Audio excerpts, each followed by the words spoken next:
आज कश्मीर प्रांत इस्लाम बाहुल्य है, यानी मुस्लिम वहां बहुतायत में है। परंतु प्रारंभ से ऐसा नहीं था और एक समय ऐसा भी आया था जब कश्मीर के एक शासक ने इस पवित्र भूमि को इसकी मूल जड़ों से जोड़ने का प्रयास किया था, परंतु दुर्भाग्यवश ऐसा ना हो सका।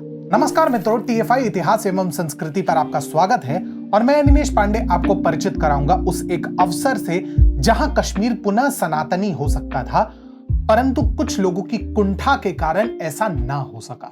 जहां शिव, सरस्वती, ऋषि कश्यप हुए, वो कश्मीर हमारा है। जहां शंकराचार्य ने तप किया, वो कश्मीर हमारा है। ये बातें यूं ही द कश्मीर फाइल्स में नहीं कही गई थी। यही कश्मीर की वास्तविक पहचान है। एक समय था जब कश्मीर केवल भौगोलिक रूप से ही नहीं, अपितु आध्यात्मिक और सांस्कृतिक रूप से भारत का मुकुट था।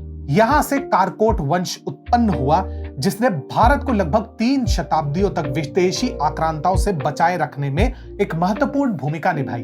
अगर वामपंथियों का प्रभुत्व ना होता तो आज मुगलों का कम और सम्राट ललितादित्य मुक्तपीड़ का गुणगान अधिक होता और इनके शौर्य से बच्चा बच्चा इस देश का परिचित होता। यह वही कश्मीर था जहां कभी दिद्दा जैसी वीरांगना राज करती थी, जिन्होंने महमूद गजनवी को कश्मीर के आसपास भी फटकने नहीं दिया था। परंतु 14वीं शताब्दी तक स्थिति बदल गई और जल्द ही भारत के अन्य हिस्सों की भांति कश्मीर भी इस्लामिक आक्रांताओं के नियंत्रण में आ गया। इसे छुड़ाने के बहुत प्रयास हुए, परंतु सफलता जाकर मिली 18वीं शताब्दी में, जब सिखों और हिंदू डोगराओं के संयुक्त नेतृत्व में कश्मीर को स्वतंत्र कराया गया। धीरे धीरे डोगरा वंश का प्रभाव इतना बढ़ा कि स्वयं सिख साम्राज्य भी इन्हें अनदेखा नहीं कर पाए और जब महाराजा रणजीत सिंह का समय आया तो उन्होंने एक योद्धा की निष्ठावान सेवा को देखते हुए उनके हाथों में संपूर्ण कश्मीर प्रांत की बागडोर लगभग सौंप दी थी। इनका नाम था गुलाब सिंह और इन्होंने वर्तमान जम्मू एवं कश्मीर प्रांत की रूपरेखा तय की। परंतु गुलाब सिंह केवल इतने तक सीमित नहीं थे। वे कर्तव्यपरायण धर्मनिष्ठ शासक थे। उन्होंने सनातन संस्कृति के पुनरुत्थान के लिए कई कार्य किए।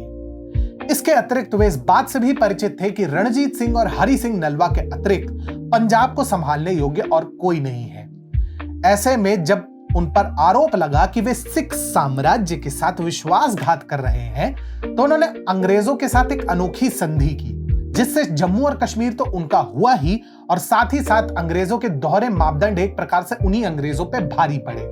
1846 में आखिरकार गुलाब सिंह को निर्विरोध रूप से जम्मू कश्मीर का शासक घोषित करना ही पड़ा, क्योंकि सिख साम्राज्य उस समय तक लगभग निष्क्रिय हो चुका था और अंग्रेजों से वे अलग भिड़ंत में जुटे हुए थे। परंतु क्या आपको पता है कि 1850 में जम्मू एवं कश्मीर का पुनः हिंदूकरण होने वाला था। कहा जाता है कि कई निवासी ऐसे थे जिन्होंने किन्हीं कारणों से इस्लाम में परिवर्तित होने को विवश हुए थे, परंतु अब डोगरा वंश की छत्र छाया में वे सनातन धर्म में पुनः वापसी करने को तैयार थे। महाराजा गुलाब सिंह इस बात के लिए तैयार भी थे, परंतु ऐसा नहीं हो सका।